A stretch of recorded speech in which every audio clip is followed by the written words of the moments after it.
Hola, muy buenas tardes y bienvenidos a la presentación en España del Trust Barometer 2021 de Edelman.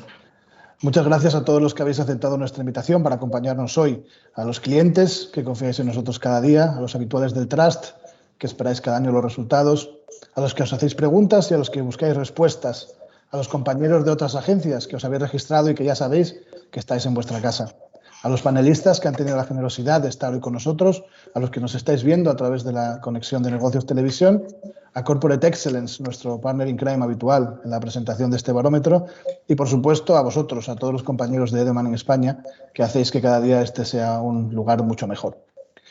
A partir de ya mismo podéis utilizar el formulario que está en esta misma página para enviarnos vuestras preguntas y, por supuesto, podéis también seguir y participar de la conversación en Twitter utilizando el hashtag TrustBarometerSpain 2021. Podéis compartir vuestros comentarios, reflexiones o preguntas que trataremos de resolver al final de esta sesión o a través de la misma plataforma. En Edelman tenemos una misión clara, que es ayudar a nuestros clientes a evolucionar, promocionar y proteger sus marcas y reputación con un objetivo muy claro: construir confianza entre las marcas, las personas y la sociedad. Y para lograrlo llevamos más de 20 años analizando esa confianza en todo el mundo. Hemos sido testigos de sus cambios y de su evolución. Hemos identificado cómo se ve afectada e investigando qué tensiones la mueven y cómo su oscilación incide en los diferentes actores sociales. Hemos intentado ofrecer algunas respuestas y, aunque siempre registramos ciertas tendencias, 2021 ha sido un año excepcional, como ningún otro hasta ahora.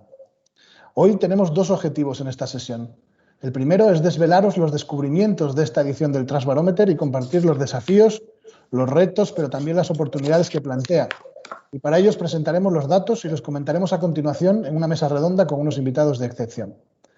El segundo objetivo es respetar al máximo vuestro tiempo, porque para nosotros es una prioridad y un compromiso claro hoy y siempre.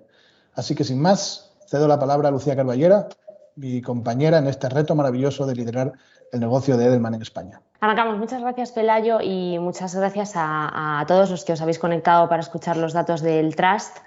Al final son datos que vienen a reflejar las tendencias y lo que creemos, ¿no?, que está pasando a nuestro alrededor, pero siempre nos dan guías, ¿no?, y pautas para avanzar. Vamos a pasar ya a los datos, pero sí que antes creemos que es importante hacer un poco ese análisis de estos 20 años de Trust y de lo que consideramos que han sido los principales hallazgos para nosotros. Como sabéis, empezamos en 2001, en el que las ONGs eran las instituciones con mayor credibilidad a nivel global y en España. Y el siguiente gran hallazgo para nosotros del Trust Barometer tuvo lugar en el año 2006, cuando vimos cómo la pirámide de influencia se deshacía y emergía una persona como yo, como portavoz creíble. En 2008 y en 2019 vimos cómo la confianza de las empresas caía en picado. Y otro de los grandes hallazgos del Trust para nosotros, sin duda, ha sido en el año 2016 cómo se creaba esa creciente desigualdad de la confianza, ¿no?, esa polarización fruto mucho de la desinformación, ¿no?, que es lo que vemos hoy en 2021, donde declaramos la bancarrota de la información por los motivos que vamos a ver a continuación. Todos los datos que vais a ver, obviamente, hay que interpretarlos en un contexto de pandemia, ¿no?, en el contexto de COVID-19 y cómo esta crisis ha acelerado, ¿no?, la desconfianza y ha sido gasolina para miedos y tensiones sociales. ¿Cuáles son los datos de España? El índice de confianza en España es de 45, un 45% de confianza. Este índice lo hallamos con la media de la confianza entre empresas, ONGs, medios y gobierno, que sabéis que son las 4 instituciones que nosotros analizamos. Es curioso porque, a pesar de la pandemia, y de esto vamos a hablar después, el índice de confianza en España no ha variado con respecto al año anterior. ¿Qué es lo que ha pasado fundamentalmente? Quizá lo podamos leer en clave de pandemia. El gobierno ha aumentado mínimamente su confianza y las empresas porque quizá han sido los dos instituciones, los dos organismos que han estado más presentes en la solución de esta crisis, el gobierno por obligación y las empresas de muchas maneras distintas.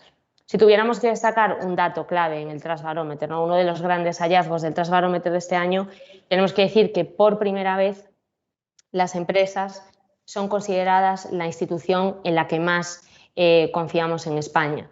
El clima es de desconfianza, el clima es negativo, pero las empresas son la institución en la que más confiamos. Y cuando preguntamos, y cuando hacemos la pregunta exactamente en este estudio, preguntamos en qué institución confías para hacer lo correcto. Y eso nos lleva a la siguiente diapositiva, ¿no? Es algo que para nosotros es otro de los temas más relevantes de este estudio. Para nosotros la confianza tiene, de manera muy resumida, porque tiene mucha más derivada, de manera muy resumida, dos dimensiones principales. La dimensión ética, que realmente pesa 3 veces más para nosotros, para Edelman, según nuestros análisis, y la dimensión competencial. La dimensión ética pesa 3 veces más que la dimensión competencial. La habilidad, la capacidad de ofrecer valor a los retos y ofrecer soluciones. Como veis aquí, en España, ninguna de las 4 instituciones, ni ONGs, ni empresas, ni gobiernos, ni medios, son considerados éticos y competentes a la vez, ninguna de las 4. ¿Qué dato podemos destacar como relevante? Bueno, el dato de las empresas. Las empresas son consideradas como única institución competente, pero lo que es destacable para nosotros es ese camino ascendente al fin hacia la dimensión ética de las compañías y que no viene nada más que a reflejar con datos lo que pienso que todos los que estamos aquí hoy presentes estamos viendo, ¿no? En la realidad, ese compromiso no solo de palabras, sino de hecho de muchas compañías que están dando un paso al frente en que la sostenibilidad sea realmente transversal y sea realmente estratégica en sus decisiones. Y algo que también nos parece muy importante es ver hacia dónde vamos, ¿no? Y al final nos apetecía compartir con vosotros la tendencia global. Perdona, la tendencia global. Y es que cuando vemos este gráfico en global, en los 27 países analizados, sí que vemos cómo las empresas por primera vez llegan a ese cuadrante maravilloso de instituciones que compaginan la ética y la competencia. Eso es algo que debemos analizar y que debemos seguir trabajando desde el ámbito empresarial, pero bueno, vemos cómo realmente las otras instituciones están mucho mejor a nivel global. El gobierno, recuerdo que en España está a menos 70, con lo cual es algo realmente a trabajar.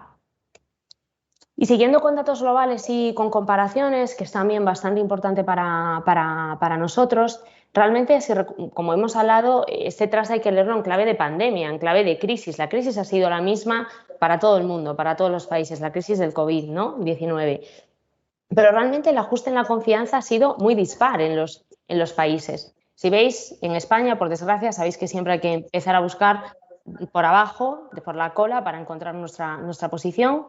En el año 2020 teníamos 45 puntos y en el año 2021 tenemos 45 puntos. Estamos igualados con Reino Unido, con todas las crisis políticas, ¿no?, que tiene este país, y por encima de Japón y Rusia. Lo que realmente nos llama la atención es que otros países europeos con la misma situación, como pueda ser Francia, crece su confianza, Irlanda crece su confianza, Italia crece, Alemania crece, Holanda crece, ¿no? Como muchos otros países siguen aumentando, ¿no?, su nivel de confianza, y esto solo puede ser posible cuando las 4 instituciones trabajen de manera conjunta. Destacar simplemente un último dato de esta diapositiva.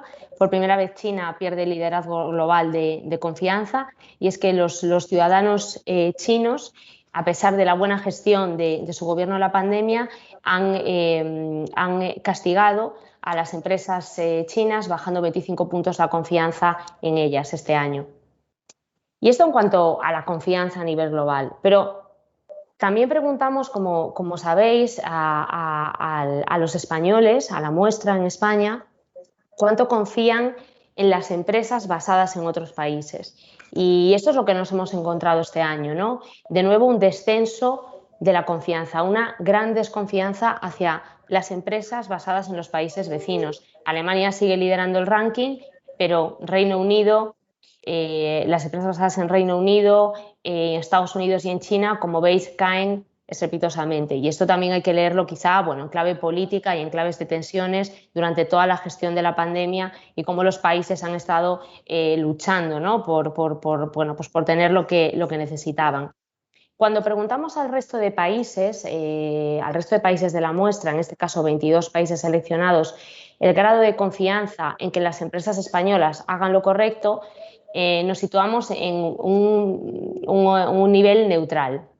Es verdad que veríamos de unos entornos de desconfianza máxima, porque normalmente estos datos están muy vinculados a la percepción y a la economía del país, ¿de acuerdo? Entonces veníamos de unos datos muy malos, pero bueno, vemos que realmente vamos cayendo. Lo que nos parece curioso aquí es que si bien los españoles confiamos en las empresas españolas 52%, nuestros vecinos confían en nosotros un 50%, ¿no? Y realmente aquí es donde hay que hacer también un trabajo, ¿no? Realmente confiamos en nosotros mismos tanto casi como confían los demás y sería interesante ver cómo aumentar esos niveles de confianza en nuestras compañías. Ya para ir terminando estas pinceladas iniciales sobre el estado de la confianza o más bien de la desconfianza en nuestro país, sí que nos querríamos detener en algo que sabéis que para nosotros es muy importante. Llevamos desde 2016 analizando esa desigualdad de la confianza, ¿no? Y para nosotros se debe a muchos motivos, pero también hay una clave importante en la desinformación y vamos introduciendo el siguiente tema, ¿no? La confianza en España del público informado es de 57 puntos y la confianza en España de la población general es de 44 puntos. El gap entre el público informado y el público general es de 13 puntos. Pero lo que es realmente importante destacar aquí es que esto es una crisis transversal a todos los países. Como veis, aquí estamos hablando de diferencias en todos ellos de doble dígito, con diferencias en Francia de 20 puntos, en Estados Unidos de 18 puntos. Por lo tanto, es muy importante entender esta relación entre información y desconfianza, ¿no? Y hablaremos de ello más adelante. Y finalmente, no nos gustaría quedarnos solamente con la idea en el Trust de si confiamos o no en ciertas instituciones. Para nosotros es muy importante entender que esta desconfianza ha alimentado y alimenta temores personales y sociales. Perder el trabajo sigue siendo el primer temor de los españoles, seguido por el cambio climático, perder mis libertades como ciudadano y contraer el COVID. Por lo tanto, ahora mismo los temores ya no son solo económicos, sino de libertades, sanitarios, de clima, de sostenibilidad, y es muy importante tener todo esto en cuenta a la hora de trabajar desde las organizaciones.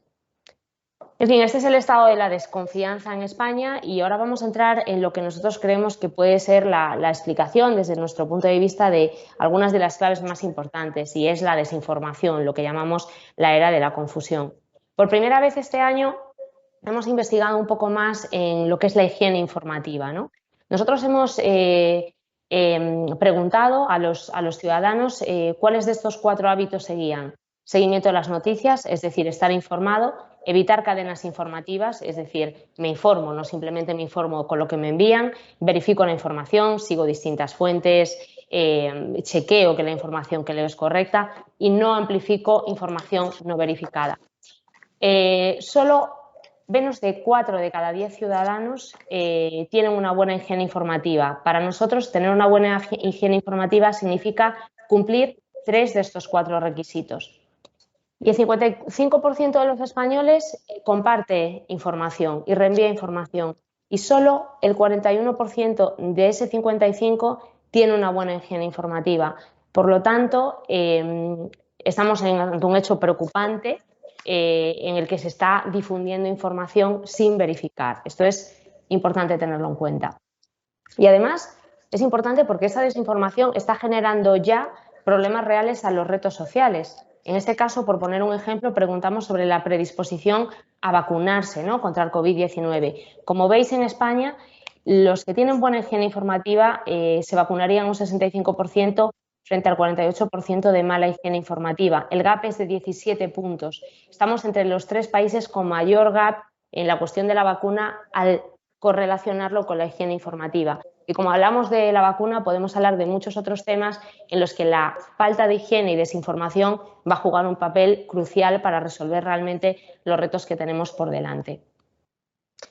No solo tenemos mala higiene informativa, sino que además, lamentablemente, asistimos este año a un hundimiento en la confianza en las fuentes de información, en todos los medios, toda la tipología de medios de información. Los medios tradicionales siguen siendo el medio en el que más confiamos, pero caen un 8 puntos. Los medios propios de las empresas caen 15 puntos, los motores de búsqueda como Google caen 9 puntos y las redes sociales siguen en límites muy bajos de confianza, volviendo a caer un año más 10 puntos. Para nosotros aquí es muy importante, nos llama mucho la atención esa caída de 15 puntos en los medios propios de las compañías y vamos a hablarlo también más adelante, pero las compañías deben dar un paso adelante en ser garantes de la veracidad y en ser consideradas como fuentes de información fiable. Esto es algo muy relevante también en este estudio. Y es que los españoles, un 69% considera que los periodistas mienten e intentan engañar deliberadamente a la gente y un 72% opina que los medios no son imparciales, ¿no? Por lo tanto, hay una crisis de credibilidad en la fuente muy relevante. Tenemos, por tanto, falta de higiene informativa. Los ciudadanos no son conscientes de lo que están leyendo y de lo que están compartiendo, aunque sí que es verdad que aumenta su preocupación por tener mejor higiene informativa en 40 puntos este año. Ese es el dato esperanzador. No creemos en las fuentes de información, pero además hay una crisis de liderazgo. Estamos huérfanos de liderazgo, ¿no? Es lo que nosotros ya denominamos, ¿no?, también como la infodemia, ¿no? Al final, ¿a quién creer? No creo en la fuente, no tengo buena higiene informativa, ¿a quién debo creer si realmente no creo a nadie? El panorama es bastante negativo en general también. Cuando nosotros preguntamos a los españoles si creen que los líderes sociales, cuánto confían en que los líderes sociales hagan lo correcto, lo que observamos es que la mayor parte de todos los líderes caen, ¿no?, descienden. ¿Qué es lo que llama la atención de este dato, ¿no? Volvemos a lo local, a la confianza en lo local. Confío en el CEO, pero el de mi empresa, o en las personas de mi comunidad local, o confío en los científicos, aunque también baja el nivel de confianza en ellos. De CEOs hacia abajo, los niveles de desconfianza son apabullantes. No creemos en que vayan a hacer lo correcto, pero es que además no creemos en lo que nos están diciendo, ¿no? Pierden credibilidad los portavoces cuando hablan en medios de comunicación, cuando hablan para el público, cuando hablan para la masa. Descienden todos y desciende también un trabajador regular, un representante de una ONG, un CEO, un periodista, todos descienden y esto también es muy importante tenerlo en cuenta, ¿no?, para intentar buscar vías de por qué estos portavoces no son creíbles.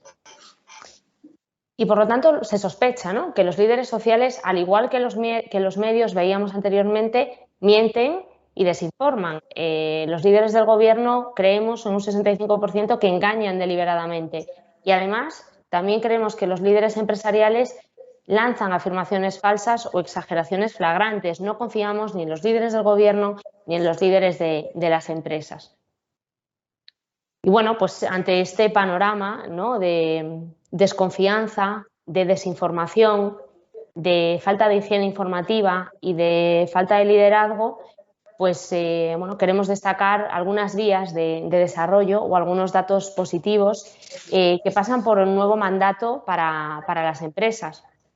Y para nosotros ese nuevo mandato tiene que ver con asumir el liderazgo en temas que no son naturales a día de hoy para las compañías y también en asumir la responsabilidad de la veracidad de la información, que realmente es un problema que puede acarrear y está acarreando consecuencias graves para los retos que estamos afrontando. Y es el momento de las empresas, creemos también porque son generadores de confianza. Cuando nosotros estudiamos las 4 instituciones, confianza en empresas, ONGs, medios y gobiernos, cuando añadimos el componente de mi empleador, cuánto confías en tu empleador para que haga lo correcto, nos encontramos que los niveles de confianza en todo el mundo son extraordinarios y en el caso de España un 69%. Confío en que mi empleador haga lo correcto, un 69% frente a empresas, ONGs, medios y gobierno. Por lo tanto, las empresas pueden crear ese clima de confianza para todos sus públicos clave, ¿no?, para todos sus empleados. No solo creo que pueden hacer lo correcto, sino que además gozan de la credibilidad. Los medios de mi empleador gozan de la credibilidad de la información. Es decir, creo en lo que me cuenta una newsletter de empresa, creo en lo que me cuenta un mail mi empresa, creo en un town hall de mi empresa, en lo que me están contando. Lo creo de una manera más rápida no tengo que comprobarlo tantas veces como el resto de fuentes de información, ¿no? Y esto se está depositando una confianza importante en la información interna que difunde la empresa. Esto es algo a tener en cuenta para empezar a crear ese clima de confianza desde lo local, desde lo cercano. Y hay algo más que también nos parece muy importante destacar, y es que los españoles, ¿no?, y también el público global quiere que los CEOs intervengan cuando el gobierno no soluciona los problemas de la sociedad. Quieren depositar esa confianza en los responsables empresariales y quieren que los CEOs tomen la iniciativa del cambio en todos los temas y en todos los retos actuales, los retos de la pandemia, los retos sociales, los retos económicos, en los retos climáticos de sostenibilidad. Deben iniciar el cambio. Y es más, 8 de cada 10, lo que es un dato muy importante, el 81% de los encuestados, y es un dato muy similar a la encuesta global, quiere que los CEOs hablen públicamente. No solo queremos que hagan, que es lo más importante, hacer cosas, hacer cambio, dar cambio, sino que digan, queremos que hablen públicamente, que se manifiesten sobre la pandemia, sobre la automatización de los puestos de trabajo y la pérdida de puestos de trabajo, problemas sociales, problemas de interés local. Queremos que los líderes locales den la cara y hablen de los problemas locales. Y esto es un mandato que las empresas deben escuchar si quieren mejorar en su confianza. Y hablando de generación de confianza, cuando cruzamos distintas variables y preguntamos, ¿no?, con qué mayor probabilidad de confianza, con qué tipo de acción confiarías más en una compañía, nos encontramos un dato que también es revelador para nosotros. El público, los ciudadanos, quieren que las empresas velen por la calidad de información, y esto está muy unido también a la desconfianza que hay en los medios de comunicación de las empresas. Han caído un 15%, pero al mismo tiempo queremos que velen por la calidad de la información. Queremos que adopten prácticas sostenibles al mismo nivel que calidad de la información. Respondan al COVID, impulsen la productividad económica. Retos, como veis, a nivel competencial, productividad económica, y a nivel ético, sostenibilidad, sanidad, información, transparencia. Y estos serían guías o caminos que realmente nos podrían ayudar a trabajar, ¿no?, desde el ángulo de la confianza. Y ya para concluir, y como resumen, ¿no?, algunas de las claves para salir de esta crisis informativa, bueno, pues lo hemos hablado ya, ¿no? Las empresas tienen que dar un paso adelante, salir de esa zona natural, actuar primero, muy importante, hablar después, solo así seremos creíbles y se generará confianza, y dar pasos firmes en temas no relacionados con sus industrias, relacionados con el racismo, con la sostenibilidad, con el COVID, con la riqueza en nuestro país. Y las empresas deben liderar con hechos, como hemos dicho, con acciones, pero actuar con empatía. Se trata de entender cuáles son los temores y cuáles son los miedos de la población. Esos temores relacionados con la sanidad, con la pérdida del empleo, con el cambio climático, entender esos miedos y afrontarlos y actuar desde la empatía con las empresas. Las empresas deben proporcionar contenidos fiables. Obviamente, la mayor responsabilidad cae en los medios de comunicación, pero no pueden ser los medios de comunicación los que actúen solos. Todas las instituciones deben trabajar en generar ese clima de confianza informativa. Y, por supuesto, como acabo de decir, muy importante, pues que no mejoraremos del índice 45 si no se trabaja en las 4 instituciones a la vez y las empresas van por su lado. Por lo tanto, es momento de trabajar de forma conjunta. Por mi parte, esto es un análisis breve de los datos. Encantados de comentarlos individualmente con quien quiera, y muchísimas gracias por vuestra atención. Pelayo. Pues muchas gracias, Lucía. No por menos breves, menos interesante. Mucha información, datos interesantes, reflexiones, retos, desafíos, oportunidades y muchas cosas que comentar. Para hacerlo contamos hoy con voces muy autorizadas en la materia. Os presento a Enrique Arribas, Group Executive Vice President y Director de Marca y Marketing Corporativo de Banco Santander, autor también del libro Marcas Confianza, cómo ganarte la lealtad de tus clientes a través de la confianza. Bienvenido, Enrique. Muchas gracias, Pelayo. Gracias a todos. Ignacio Jiménez Soler, Director General de Comunicación de Endesa y autor de La Nueva Desinformación, 20 ensayos breves contra la manipulación. Gracias por estar aquí con nosotros, Ignacio. Muchas gracias a vosotros por invitarme y por tener esta compañía magnífica con estos profesionales que nos acompañan hoy aquí. Ángel Sáenz de Cenzano, Country Manager de LinkedIn en España y Portugal. Un placer tenerte con nosotros, Ángel. Gracias, Pelayo. El placer es mío y muy interesante, la verdad, todo lo que nos ha contado Lucía. La verdad es que mucho sobre lo que debatir, supongo. Y Andrés Rodríguez, presidente de Spain Media, consejero del Español, editor actual de cabeceras como Forbes y la persona que trajo a España cabeceras míticas como Squire o Harper's Bazaar. Muchas gracias también, Andrés, por estar con nosotros. Y sin más, gracias a todos por acompañarnos hoy y hay mucho que comentar, así que empezamos.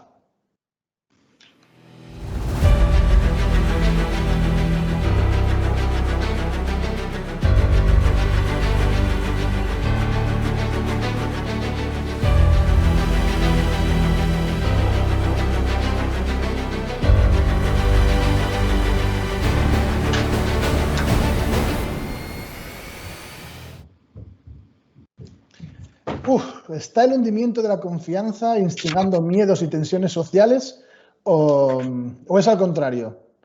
Empezamos fuerte. Andrés, ¿qué te parece si arrancamos con tu reflexión sobre esta pregunta? Obviamente que alguien que pierde en la confianza en los suyos, en su entorno, en su ciudad, en su empresa, pues es alguien más desvalido.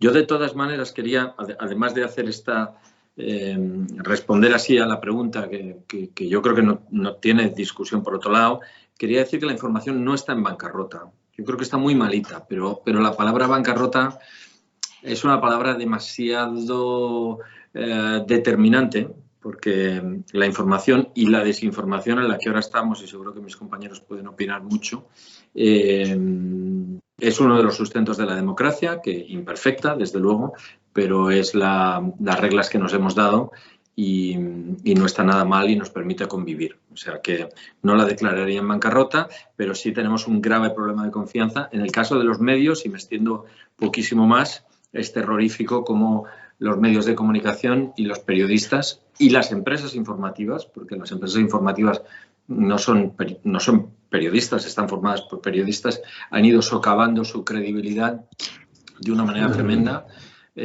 por problemas con el modelo de negocio, por problemas con la revolución digital, que nos ha sacado de un monopolio informativo al que estábamos acostumbrados.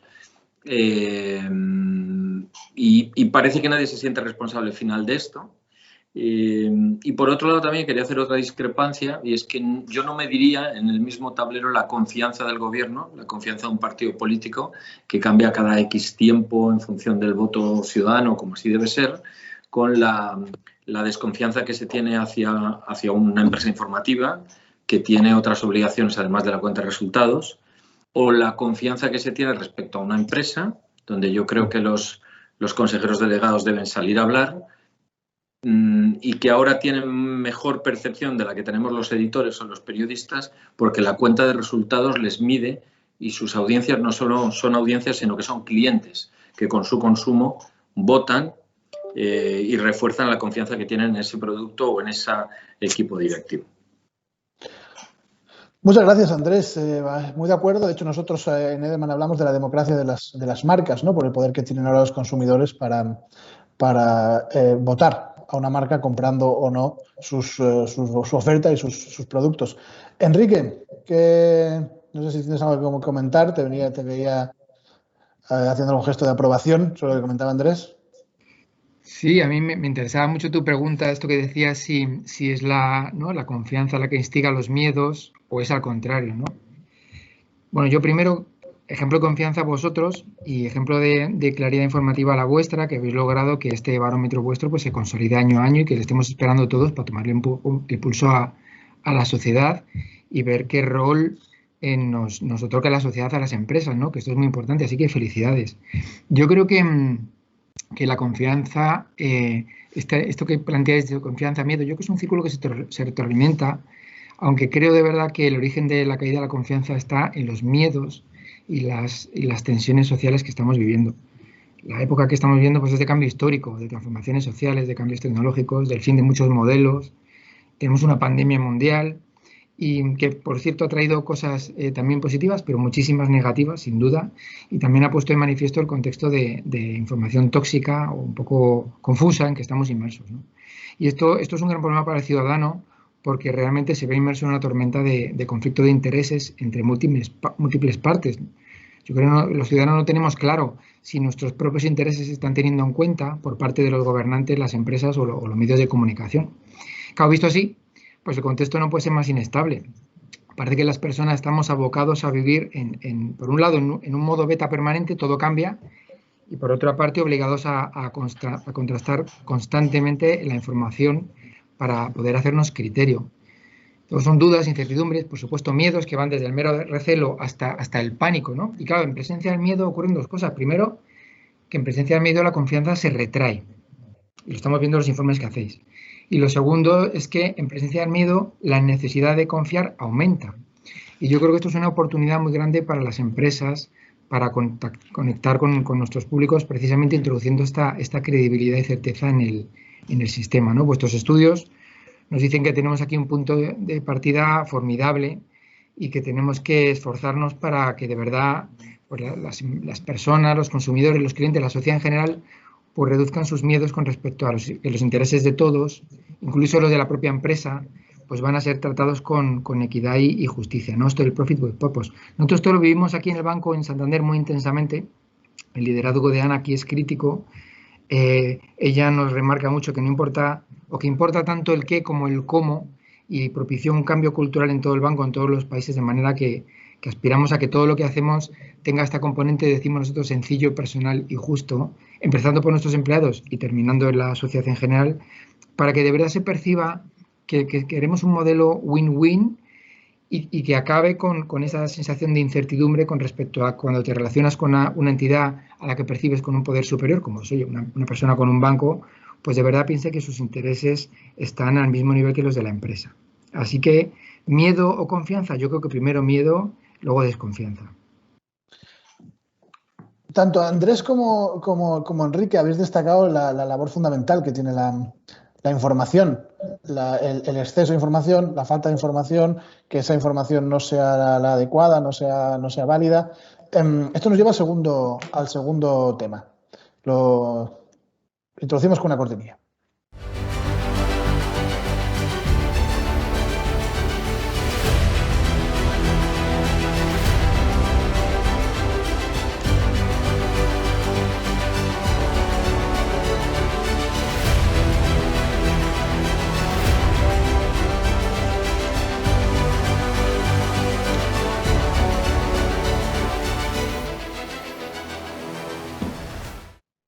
La desigualdad de la confianza entre la minoría informada y el público general ha batido récords en todos los países.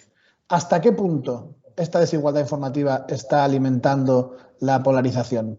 Bueno, vamos a ver, yo creo que a mí me resulta muy difícil, lo digo, por lo menos hablo por mí, muy difícil atribuir una causa-efecto o un efecto-causa, ¿no? En todo este panorama, porque es un tema tremendamente complejo, la sociedad es compleja, el entorno es complejo y el mundo de la información, de las percepciones es aún más complejo todavía, ¿no?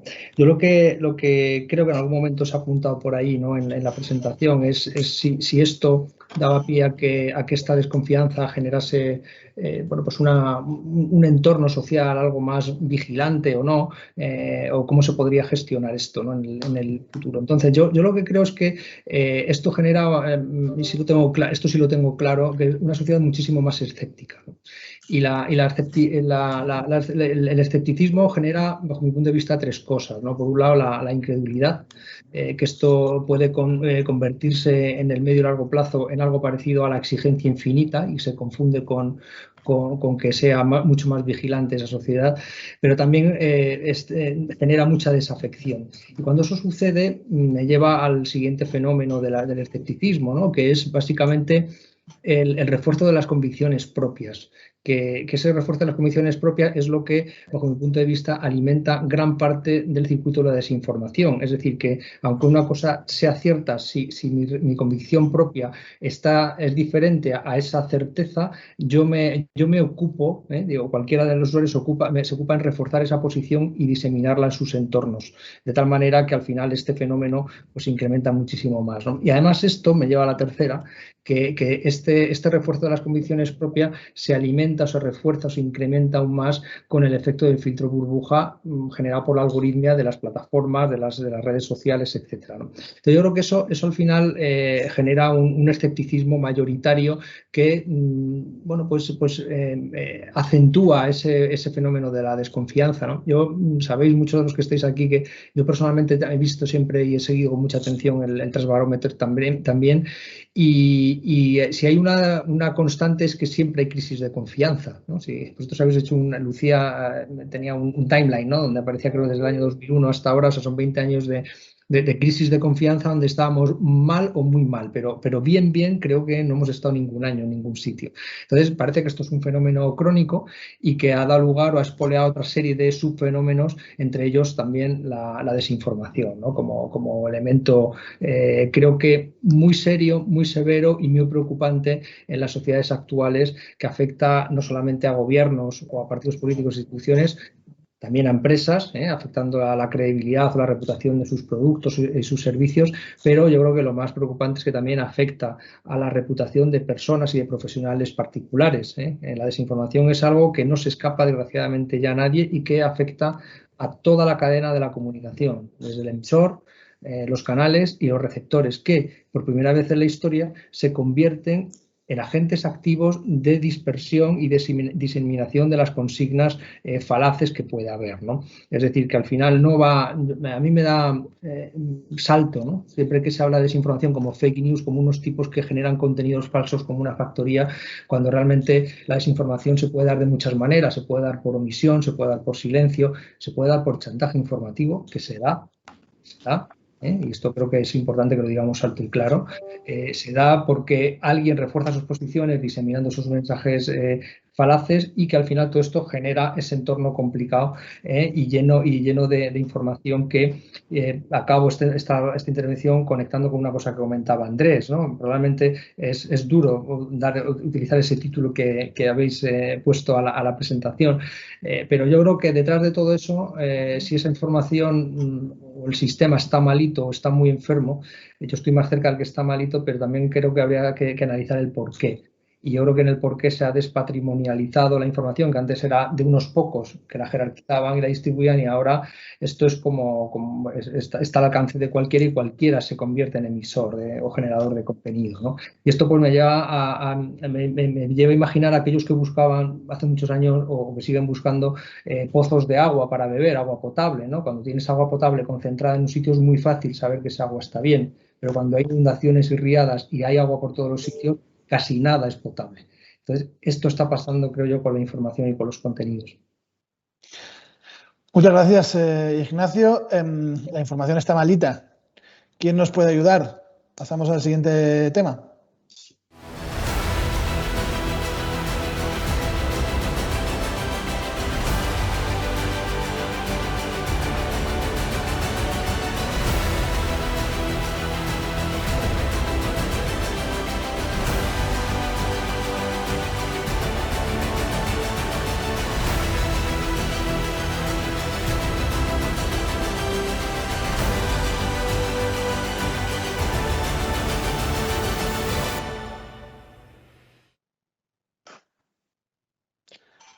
Ni confiamos en nuestros líderes ni nos creemos lo que nos dicen. ¿Cómo empezar a resolver esta profunda crisis de credibilidad en uno de los momentos en que más certezas necesitamos?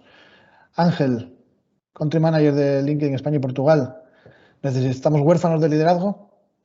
Pues empiezo con una mala noticia. No tengo la respuesta a esa pregunta ni la solución, lamentablemente. No, pero muy interesante todo lo que han contado Nacho y Andrés. La verdad es que muy interesante.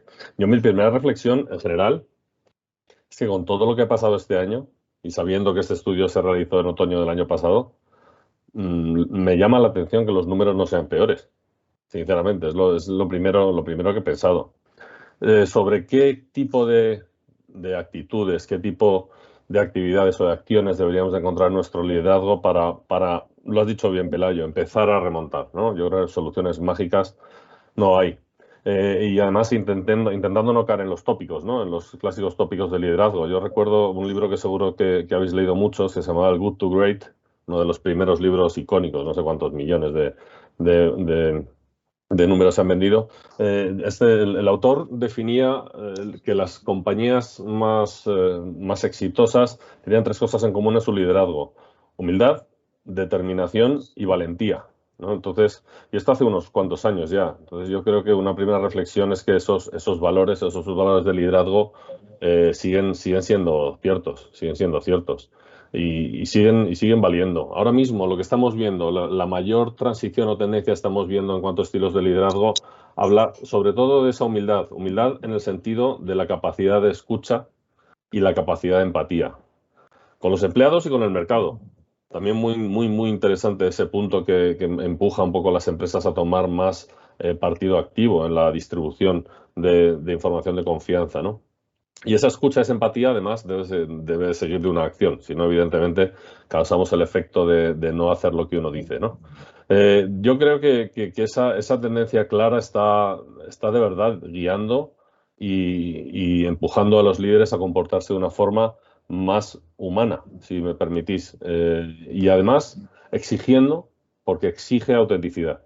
Exige autenticidad. No, si lo que decimos en el tiempo no se sostiene y además se ve que no se cumple, creo que el efecto es el efecto contrario. Quizá eso es un poco lo que está pasando también en el entorno de comunicación política, ¿no?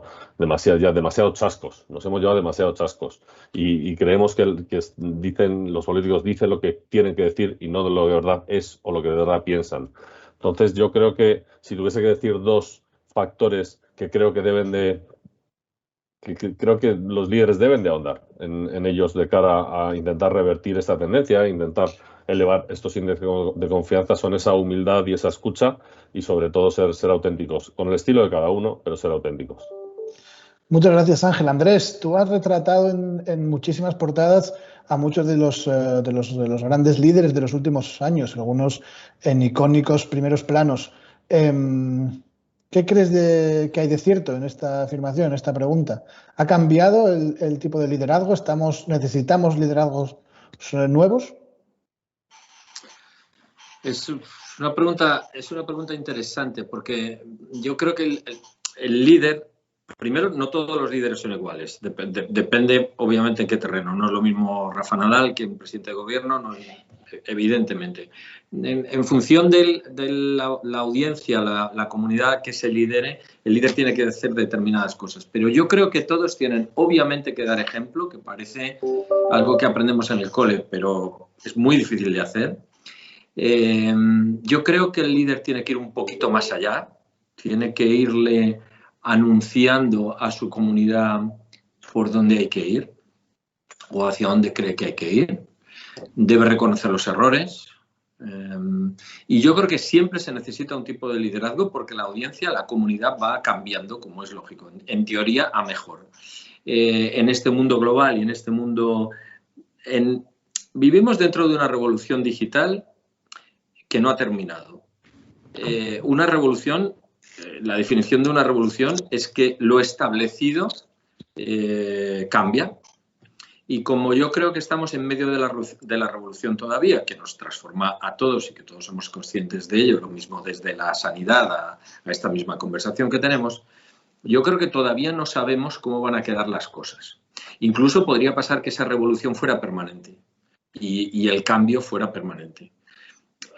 Pero sabemos algunas cosas que han pasado en las revoluciones anteriores y en los liderazgos anteriores. Por ejemplo, sabemos que las revoluciones no borran todo de un plumazo. O sea, no se pasa de blanco a negro, no anulan todo lo anterior, sino que lo recolocan. Algunas cosas desaparecen. Yo creo que nos falta perspectiva porque estamos precisamente dentro de la revolución. Estamos siendo revolcados por una ola, como cuando nos da un revolcón una ola en la playa, y no sabemos exactamente en qué momento vamos a sacar la cabeza y si lo primero que sacaremos del agua será la cabeza o los pies. Entonces, es muy difícil establecer pautas de liderazgo que duren en el tiempo, porque precisamente la palabra tiempo está en constante cambio y el terreno de juego va variando de forma cada minuto. Es precisamente este revolcón de la ola, esta revolución, la que hace que las audiencias busquen a sus líderes y les digan: necesitamos que nos digáis hacia dónde, necesitamos que nos digáis cómo, necesitamos que nos digáis una palabra muy sencilla pero muy complicada de estos tiempos, que es calma, tranquilidad, vamos a salir de esta, saldremos mejores. Algunas cosas básicas como el esfuerzo es proporcional al resultado. Si uno se educa va a obtener mejores herramientas para el futuro. Fijaros que estoy diciendo dos argumentos que son casi de colegio de parvulitos. Pero incluso en estos tiempos tan revueltos se duda de esto. Tenemos generaciones que dudan de que el esfuerzo va a proporcionar un resultado mejor y puede que una vida mejor. Y todo esto está cambiando porque la revolución, en este caso tan bestia que estamos viviendo, que a mí me parece una fortuna vivirla, a mí me parece una suerte estar viviéndola, aunque estoy lleno de inquietudes, como todo el mundo, pues lo tiene puesto todo entre comillas. Así que también es cierto que los líderes que viven esta misma revolución tampoco saben hacia dónde liderar. Muchas gracias, Andrés. Recojo algunos de tus comentarios. Vivimos en una revolución que nos transforma. No podemos hablar de tiempos, pero podemos hablar de protagonismo, de protagonistas. Pasamos al siguiente tema.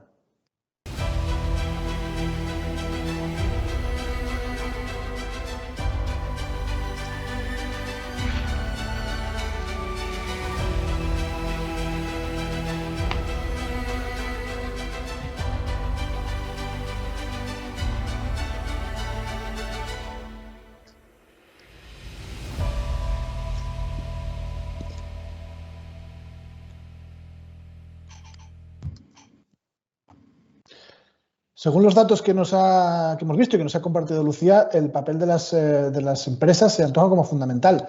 ¿De qué forma pueden las corporaciones y las empresas ejercer un liderazgo que aporte cambios reales a la sociedad?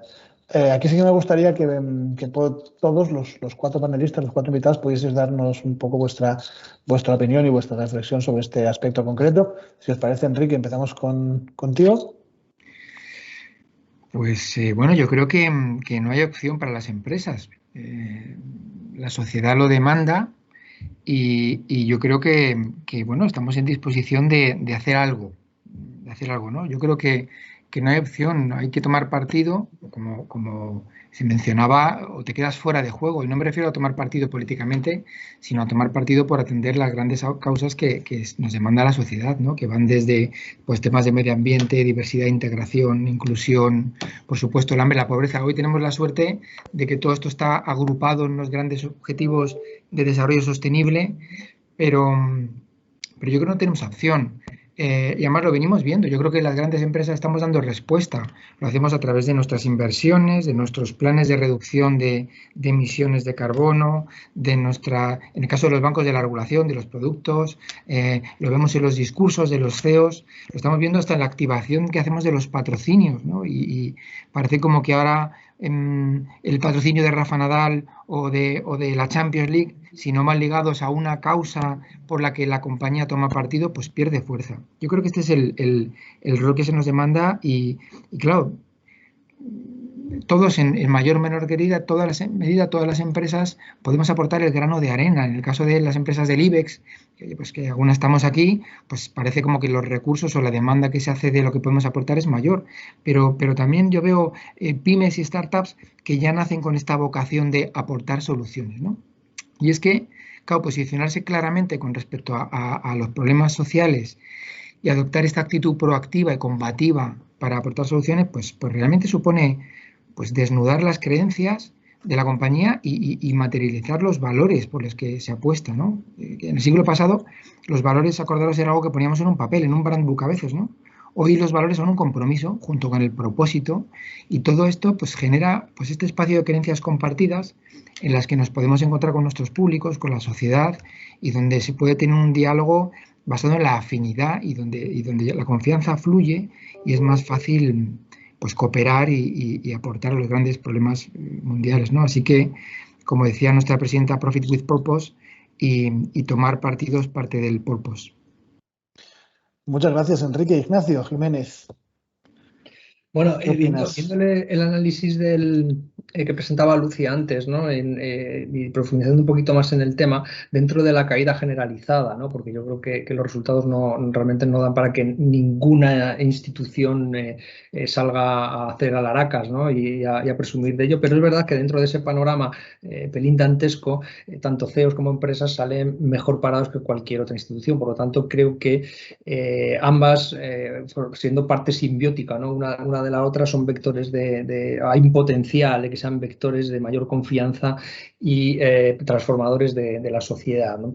Y luego, en línea con todo esto, yo me gustaría también lanzar aquí un poquito de autocrítica en general, ¿no?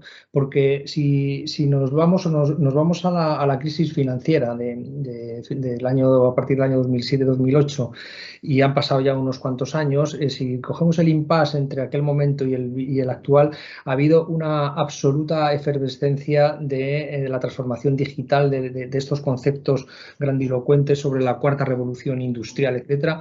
Y creo que al final esa aproximación es la digitalización, que es absolutamente necesaria y prioritaria, pero no es un fin. No es un fin, es un medio. La digitalización es un medio para hacer lo que tenemos que hacer. Lo que realmente es un fin es la sostenibilidad.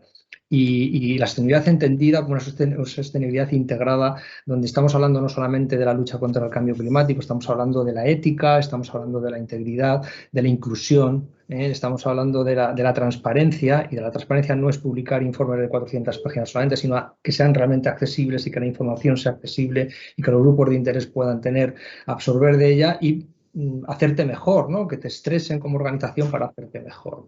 Y yo creo que eso sí que es un fin, y eso es importante. Yo creo que esta situación que estamos viviendo sí que ha venido a acelerar esa percepción y ese viaje. Y Enrique, en cierto modo, lo comentaba con algunas de esas vinculaciones que ponía o verbalizaba, ¿no? en los propósitos del Banco Santander, y al igual que otras organizaciones que estamos aquí presentes, y otras que no lo están también. Y aquí, dentro de la rentabilidad, que como siempre las empresas al final es el fin, ¿no? Porque si no se genera riqueza no estaríamos ninguno de nosotros aquí probablemente, y nuestros clientes no tendrían los servicios adecuados, pero creo que todo esto es compatible con la gestión del capital intangible, el capital ecológico y el capital social. La suma de las tres con la rentabilidad, yo creo que es lo que hace que realmente los negocios sean sostenibles, el mundo sea mejor, y la digitalización no puede ser nunca, bajo ningún concepto, un fin, sino un medio para conseguir las cosas. Y entonces creo y diría, a modo de colofón, que más allá de esta fiebre STEM que también hemos vivido estos años, creo que es un momento del humanismo y que tenemos que reivindicarlo. Y estoy convencido que muchos de los que estamos de aquí somos de letras, y seguro que tendremos nuestro pequeño hueco en el futuro. Muchas gracias, Ignacio. Ángel, es la hora de las empresas. Pues muy, muy rápidamente, y por tomar un ángulo un pelín distinto al de mis compañeros, y apoyándome también en el dato que compartía Lucía sobre, oye, las empresas es probablemente el ámbito de mayor confianza, pero sobre todo la empresa propia, la empresa de uno mismo. Yo creo que algo que muy claramente tienen que hacer las empresas, y quiero presumir que ese dato es porque lo han hecho este año, es cuidar de sus empleados. Entender que con sus empleados existe un vínculo que no va de 9 de la mañana a 6 de la tarde, luego se interrumpe y al día siguiente se reactiva, sino es un vínculo más continuado, sobre todo para aquellos que han estado o que estamos, como estoy ahora mismo, trabajando desde casa. Es decir, también esa empatía, ese cuidado del empleado, creo que es un ángulo clarísimo de refuerzo de la confianza, de refuerzo también de las opciones y de las posibilidades de las compañías de retener, en el mejor de los sentidos, y desarrollar su talento propio, que es un activo importante, si no el más importante. Entonces yo creo que desde luego en la obligación de las empresas está el tener esa observancia sobre la felicidad y el bienestar de sus empleados. Muchas gracias, Ángel. Andrés, ¿qué te parece? Bueno, yo creo que Claro, en mi cabeza hay dos argumentos que se cruzan. Por un lado, un editor es un empresario, ¿no?, que tiene que cuadrar su cuenta de resultados y que, como contaba al principio, tiene también una función social. Por otro lado, yo como editor, en este caso y director de la revista Forbes, yo creo que estamos haciendo un gran trabajo para darle voz a los CEOs de las compañías a que expliquen su visión, pero todavía nos encontramos, os diré, con más del 50% de los grandes ejecutivos o de los ejecutivos de este país que tienen miedo a comunicar. Tienen miedo a comunicar porque piensan que la comunicación les va a afectar directamente a su reputación, y es cierto, y que la reputación les va a afectar directamente a las ventas, y es cierto. No voy a poner ejemplos aquí, pero basta con que penséis y encontraréis muchos. Y yo creo que daríamos un gran paso si convenciéramos entre todos que los ejecutivos de las compañías, o bien los propietarios, que no siempre son los mismos, o bien los propietarios que ejecutan y que gestionan, deberían explicar cómo ven el mundo y cuál es su misión. Y las audiencias deberíamos de no levantarnos cada día con una piedra en el bolsillo que no tiene destinatario y que cuando alguien habla se la lanzamos porque al día siguiente tendremos otra piedra en el bolsillo. Que esto es muy español, pero muy poco enriquecedor. Así que yo creo que estamos en el camino, pero estamos todavía muy lejos de la gestión de comunicación y de liderazgo de los países sajones, de los que tenemos mucho que aprender y que nos va llegando, que nos debería llegar un poco más rápido. Muchísimas gracias, Andrés. El experto en titulares eres tú, pero a mí me gustaría cerrar un poco esta mesa redonda con una afirmación de Enrique, una de las preguntas. No hay opción para las empresas. Es un momento y tienen que responder como toca. Muchísimas gracias. Pelayo, si me permites, solamente por supuesto, por polemizar un poco y tal, y por si nos animamos al debate, pero también creo que estamos viviendo una paradoja ahora, que es la de... Es cierto que la sociedad, y vuestros estudios así lo dicen, nos demanda a las empresas un rol junto a los gobiernos para resolver los grandes problemas, ¿no? Pero el ciudadano no se lo arroga a sí mismo este rol, ¿no? Parece como que la persona ciudadana tal nos pide a las empresas, pero luego yo me voy de la playa y dejo hecho eso, ¿no? Dejo la playa hecha un Cristo, todo lleno de colillas y tal. O bueno, pues si puedo comprarme una camiseta de 4 euros todas las semanas, es que el precio me conviene.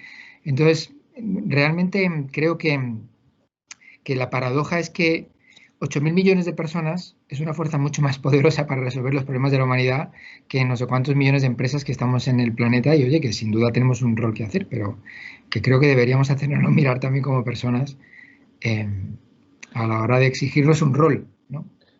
100% de acuerdo. Yo soy un gran creyente en las nuevas generaciones y creo que cada vez hay más gente concienciada, hay gente que hay menos gente que deja las latas en la playa, hay gente que está muy por la labor de hacer cosas que construyan, que aporten y que entre todos podamos tener un mundo mejor.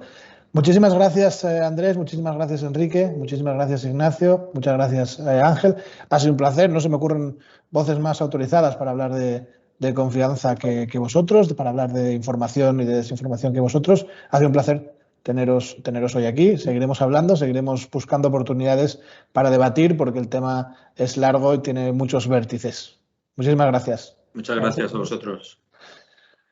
Lucía, yo no se me ocurre otra manera de cerrar, de resumir y de despedir el Transbarometer que contar con la presencia de nuestro partner habitual, de nuestro socio en la presentación del Transbarometer durante muchos años, Ángel Ayoza, CEO de Corporate Excellence. Bienvenido, muchas gracias por estar una vez más aquí con nosotros. Muchas gracias a vosotros. La verdad es que como todos los demás profesionales magníficos que tenemos aquí en este coloquio han dicho, pues esperamos siempre como agua de mayo, y en este caso estamos en mayo, el informe del barómetro de confianza. Son ya 21 años y llevamos unos 10 años presentando juntos este informe. ¿Y por qué? Pues tiene algo que ver, desde luego, con lo que hemos escuchado hasta ahora. Corporate Excellence es una fundación que se dedica precisamente a ayudar a las empresas a entender bien, a navegar en este mundo. Y para navegar en este mundo claramente necesitamos una lectura precisa y fiel del contexto social. Y vuestro barómetro, pues desde hace 21 años nos aporta esta información fundamental para tomar decisiones. ¿Qué destacaría yo? Para no alargarme y no repetir cosas que ya se han dicho y se han dicho muy bien. 21 años. La confianza es un péndulo que se mueve de unas instituciones a otras. No ha habido ningún momento, salvo el año 2011, en que hubiera una ruptura de la desconfianza hacia las 4 instituciones que estáis midiendo. ¿Por qué? Pues porque básicamente la confianza es como el oxígeno que respiramos todos aquí. Sin confianza no hay relaciones personales, familiares, institucionales o comerciales. Y esto nos lleva a algo insólito y enormemente interesante, porque este año, por primera vez, tenemos a las empresas como los primeros en capturar esa necesidad básica de los seres humanos. Esto supone una oportunidad y una responsabilidad enormes. Lo que hemos visto y lo que nos habéis contado es que esencialmente estas empresas en este nuevo rol están llamadas a desarrollar un liderazgo responsable, diría yo, para recoger muchas de las ideas que he escuchado. Un liderazgo responsable que aborda el largo plazo, la creación de valor equilibrada para todos los grupos de interés, por supuesto la autenticidad, la humildad y la empatía ejercida de forma rigurosa, que significa escuchar y entender muy bien cuáles son las expectativas que tienen sobre ti los grupos de interés de los que depende tu futuro. Entonces, creo que las empresas que han entendido este mensaje y que claramente son empresas que han definido y activado un propósito que va más allá de la generación de riqueza para sus accionistas, que han entendido su rol durante la pandemia y que se han volcado en los empleados como primer objetivo de su interés y de su esfuerzo, creo que estas empresas son empresas con futuro. Empresas que han entendido el mensaje, que saben navegar y dar respuesta a las expectativas de sus grupos de interés, que además, gracias a esto, probablemente es el motivo por el que ocupan hoy el primer lugar en generación de confianza, y en ese análisis tan interesante de ética y competencia, y tomando, como bien dijo Lucía, las tendencias de futuro, claramente en España todavía destacan únicamente por ser percibidas como competentes, y de ahí el valor que tiene su contribución. Y nos queda avanzar en el otro ámbito, en el eje de la ética, la integridad y el juego transparente, ¿no? Por lo tanto, creo que los resultados de Edelman de este año y para España presentan una clarísima oportunidad para las empresas que lo están haciendo bien y que están construyendo ese liderazgo responsable que esperan los consumidores, que ya no quieren ser vistos como consumidores, sino como ciudadanos. Y a su vez, como decía Pelayo, siendo optimista, como ciudadanos cada vez más responsables.